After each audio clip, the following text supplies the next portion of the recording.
तो नमस्कार प्रणाम दोस्तों। जैसे कि आप देख रहे हैं मनीष कश्यप एक लकड़ी के पुल के पास खड़े हैं। जैसा कि बिहार के लिए लड़ने वाले, बिहार के लिए मरने वाले मनीष कश्यप एक गांव में लकड़ी का पुल देखकर बहुत जोर से भड़के मनीष कश्यप। दोस्तों जैसा कि आप समझ ही सकते हैं कि आज के भी डेट में पुल नहीं है दोस्तों, लकड़ी का पुल जो कि बनाया गया है आज के डेट में लोग, गांव के लोग मिलकर बनाया है।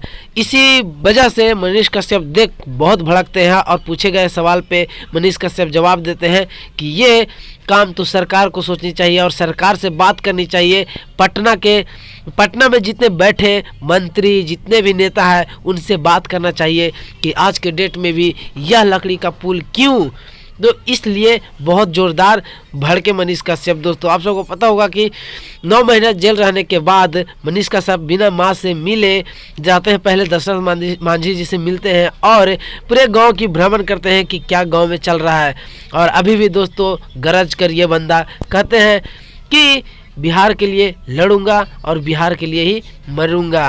तो मनीष कश्यप के लिए मेरे तरफ से भी मनीष कश्यप जिंदाबाद। तो ये था दोस्तों। तो अगर मनीष कश्यप का ये वाला वीडियो अच्छा लगा तो प्लीज़ ज़्यादा से ज़्यादा लाइक करें, शेयर करें, कमेंट करें। धन्यवाद दोस्तों।